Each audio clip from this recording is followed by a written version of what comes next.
A real old boat, a great dude, and a bunch of fish.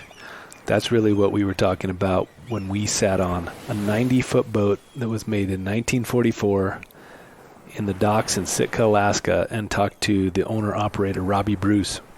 We talked about so many things. Robby is a tender, and this is a fellow who goes out and collects fish from all the commercial fishermen and brings them back to the processing plants. He was in the middle of gathering chum salmon that are sold off for eggs and fillets and different things to Asian markets.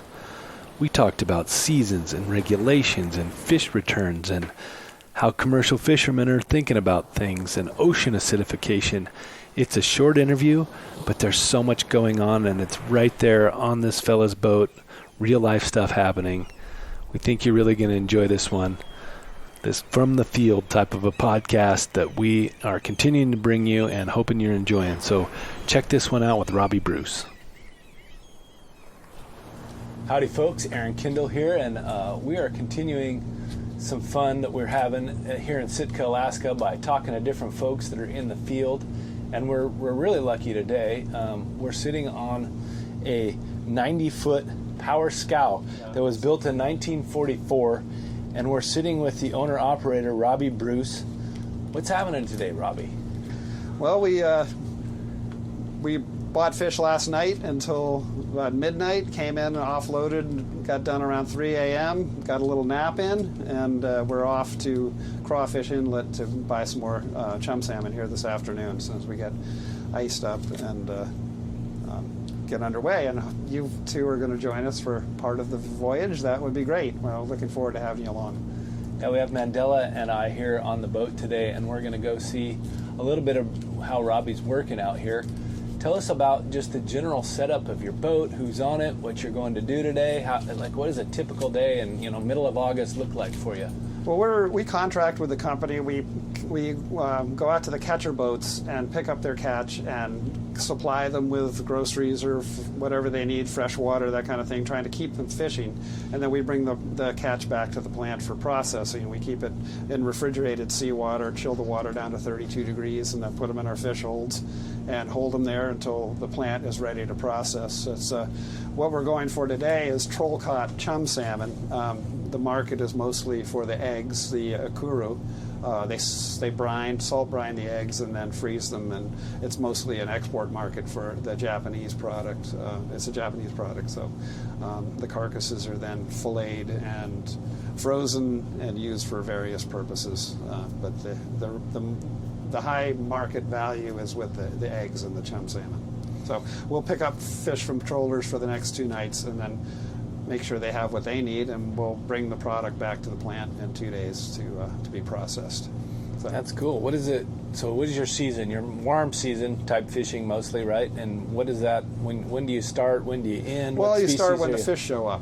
Okay. The salmon return, spawn, and salmonoids return and spawn and then die, and they come back usually starting 1st of June. Alaska has an escapement-based management program, so they monitor all the streams.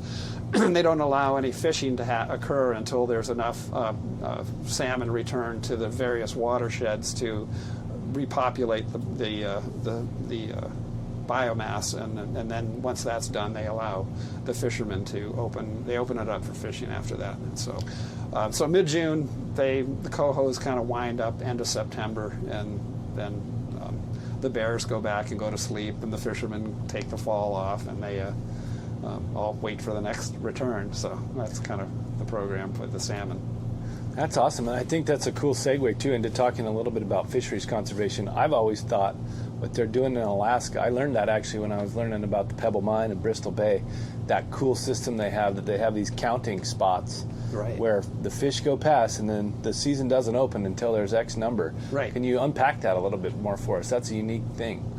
Yeah, they have people walking streams. They use airplanes, fly the streams. They count salmon. They have a lot of data, a lot of modeling goes on. Of course, modeling is a model, right? It's not the absolute, but they do predictions every year for how much the return is going to be, and they have a pretty good idea from year to year what is going to happen. And so they do stream walking and count fish, and then open up the various watersheds, various regions. The Southeast Alaska is divided into a number of different districts, and they'll open them and close them based on escapement for commercial fishing. So, let's talk about commercial fishing as conservation. There's a cool interface there, I think. If you're making your living off of a fishery, you're obviously not going to want to see that fishery go away. You've got a lot of experience in this realm. Why don't you just give us a little overview of, what's the community saying and thinking about all the different things that are happening with salmon and, overall fisheries conservation in the sea out here? Well, like I was saying before, a lot of the salmon returns there's some large cyclical changes in salmon returns, and it's hard to. There's ups and downs in all the fisheries. The fishermen are most fishermen are very supportive of the regulations. I would say all fishermen are supportive of the all. Most fishermen are incredibly supportive of the regulatory bodies that we have here in Southeast, and when they come out with an assessment or a projection or a closure, then people abide by those rules, and there is enforcement too, of course, but by and large, people are very supportive of the regulatory process here, and they all want to see the fish come back. There's a lot of multi-generational fishing families here that they want to see their kids have the opportunity to go do it, and there's always new people coming in too. There's a lot of transient population. People from down south come up and fish. I'm actually from down south. I'm not an Alaska resident, but I've been coming here since 1988 and working here. And I had my boats are based in Petersburg, so we work for various companies around Southeast. But yeah. So when you hear stuff on the wind from the fishing community, what are they concerned about right now as far as their livelihood and the sustainability of this resource and things like that? Well, everyone's concerned about sustainability. On a day-to-day basis, people are more concerned about, at this time of year, you're so focused on making your living for the year that it's like, well, where are the king salmon being caught in this here, and where are the chums, and so people get kind of inwardly focused at this time of year, trying to make sure that they can make their boat payments and survive the down months in the wintertime. So but in general, there's a lot of activity around supporting. A lot of people are not directly involved in supporting the conservation, other than abiding by the rules and the regulations that Fish and Game lays out for us to follow. And everybody is concerned with sustainability, though, and you have to have the time and the money and the effort to be able to put into it too. And that anadromous fish thing is still just so cool and so unique to me. It would be hard to even kind of sleep, I think, when you see this resource like go up and die. Yeah. And then you're just, next year we sure hope it comes back again. It is that way. It's things. Well, as far as climate change goes, my biggest concern is ocean acidification and the macro condition of the ocean. If the baseline food source disappears, then the salmon might not show up some year. And it could happen that fast. If all of a sudden all the zooplankton that have little calcified shells disappear, then that just ruins the food chain all the way up, and it could happen very quickly that things disappear. It's a very intricate food web. It is, and it's really based on the small critters out there that sort of supply the baseline food for everything. One other thing we've heard from folks is there's a warm bubble out in the North Pacific that happens sometimes, and some folks have theorized that that's the same. Those years the king salmon are smaller.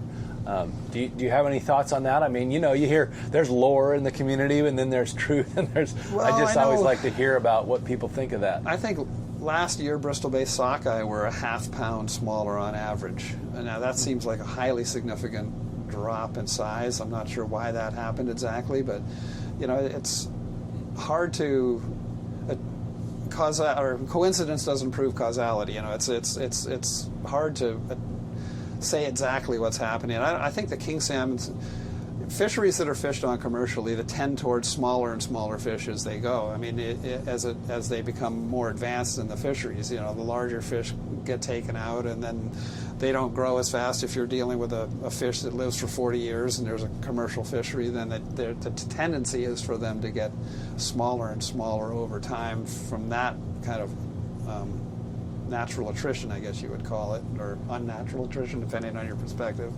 But in order to attribute that to climate change, it would be, I think there needs to be a lot more studying. Personally, I think we need to spend more money studying the ocean and doing tagging programs. And I know I'm involved in the albacore fishery, and we funded a tagging program about 20 years ago. They put some live tags on albacore, or recording tags, and sent them off, and they put 1,500 out. We recovered 3 of them, and they got so much data from that, it completely changed the picture of where North Pacific albacore go when they spawn, and how they live, and how many times they surface, and how many times they descend, and it just changed everything up. It was quite an interesting study. Yeah, the ocean is. Yeah, we just don't have very much mystery. information about it. I mean, they do trawl surveys out in the central North Pacific and trawl up salmon and analyze what's in their bellies, but it's it's expensive, and it's there's not a lot of effort for that kind of thing. So let's talk a little bit more about your boat here, how you run things, what you do. I know you've talked about some of the people you like to bring on and your crews. Talk a little bit more about just how it operates and what you try to do here. I like old wooden boats. This is built in '44, and it's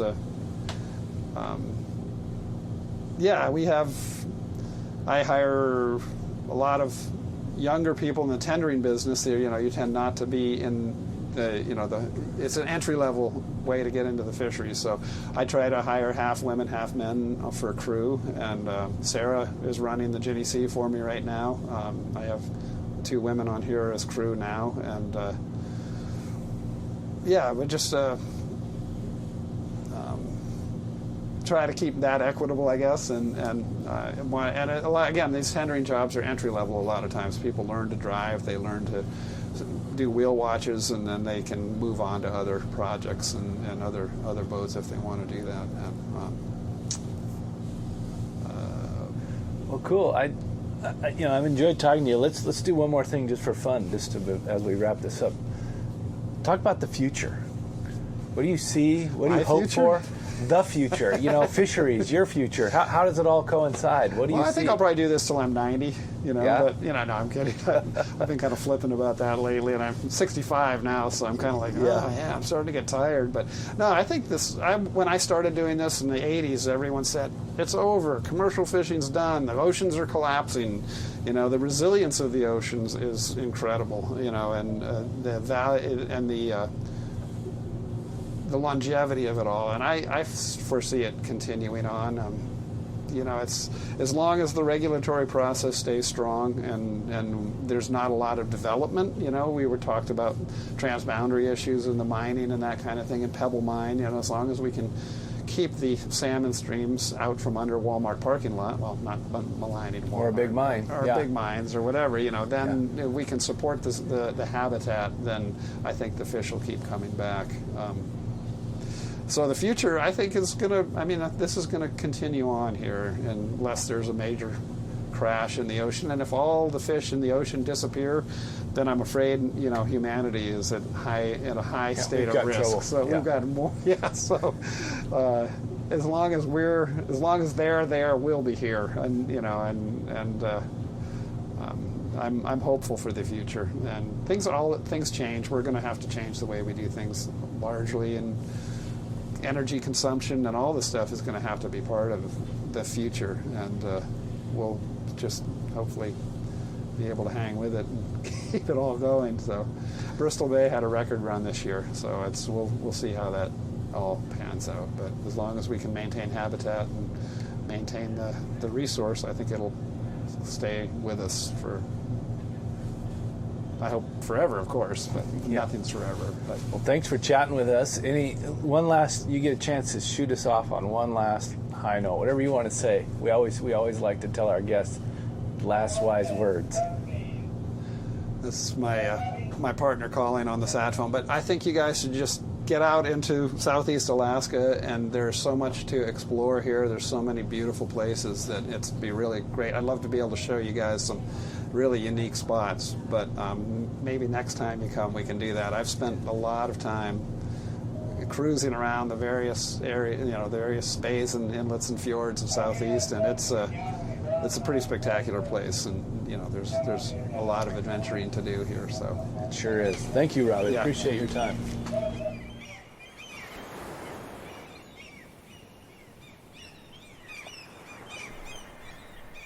For more great content, check out NWF Outdoors social media on Facebook, Instagram, and Twitter.